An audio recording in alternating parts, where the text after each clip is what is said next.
अस्सलाम वालेकुम अज़ीज़ तलबा और तालबात। क्लास सेकंड है, हम मैथ पढ़ेंगे आज इसमें।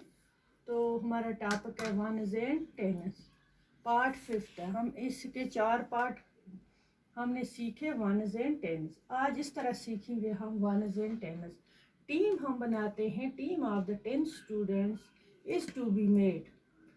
10 बच्चे एक एक क्लास में हम उनकी 10 बच्चों की टीम बनाएंगे।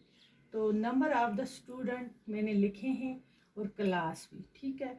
जैसे कि 53 बच्चे हैं फर्स्ट क्लास में, 42 बच्चे सेकंड में हमने रखे, 35 बच्चे हमने क्लास थर्ड में, और क्लास फोर्थ में 54, और क्लास फिफ्थ में 26। अब हम देखेंगे एक एक क्लास में। क्लास फर्स्ट में पहले हैं 53 बच्चे।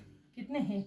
53 बच्चे, 53। अब इसमें हम टीम बनाएंगे 10-10 बच्चों की, ठीक है बच्चों। तो 53 में और बाहर कितने रह जाते हैं टीम बना के 10-10 की, 10-10 की, तो वो यहाँ पे लिखेंगे, ठीक है।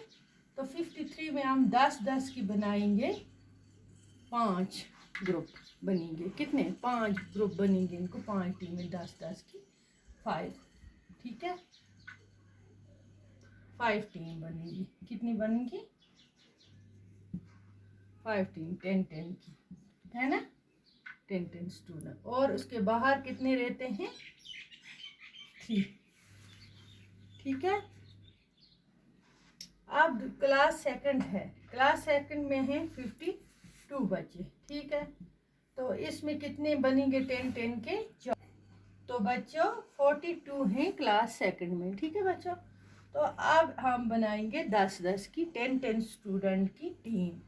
तो पहले 10 की, फिर 10 की, कितने हो गए? 20, फिर 10 की बनाएंगे, कितने हो गए? 30, और फिर 10 की बनाएंगे, हो गए 40, ठीक है। 40 बन गए। और बाहर कितने रह गए टीम से?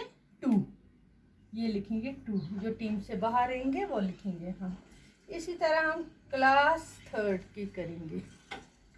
क्लास थर्ड के बच्चे 35 हैं क्लास थर्ड के, ठीक है बच्चों। 35 की हम बनाएंगे 10-10 की, 3 ग्रुप बन गए सीधा सा, और 5 बच्चे बाहर रहते हैं, हो गए ना 30 और 5 35, ठीक है ना। इसी तरह हम करते हैं ये वाला पार्ट। 54 है क्लास 4 में, यहाँ पे लिखेंगे हमने, ये बनाया है पूरा चार्ट मैंने। क्लास 4 के हैं 54। हम इसी तरह टीम बनाएंगे, आप भी साथ साथ नोटबुक पे लिखो, इस तरह प्रैक्टिस हो जाएगी। 10 हो गया 30, और 10 हो गया 40, और 10 की बन गई 50। तो बच गए ये वाले 4 बाहर, ये लिखेंगे हम इस साइड, ठीक है। अब हम क्लास फिफ्थ के हैं 26 हमारे पास। इसी तरह हम 2 ही बनेंगे इसके, 2 टीम 10-10 की 20। तो 6 बच गया, 6 स्टूडेंट बाहर। तो इस तरह हमने ये वनज़ एंड टेन्स सीखा है इसमें। जैसे कि आपको मैंने फर्स्ट पार्ट में, सेकंड में और थर्ड में सिखाया था, अलग अलग तरीके से वनज़ एंड टेन्स। आज हमने इस तरह सीखा, ये आपकी मैथ बुक पे है ये चैप्टर। तो ये 5th पार्ट आपका आज फाइनल पार्ट है इसका, तो कंप्लीट हो गया। आज हमने number of the student, class, फिर हमने इस तरह ग्रुप बनाए 10-10 के अलग से, यहाँ पे हमने लिखा 10-10 के और फिर जो स्टूडेंट इसके अलावा रहते हैं बाहर, उसको यहाँ पे लिखेंगे, ठीक है। आज के लिए आपको इतना काफ़ी है। खुदा हाफिज़।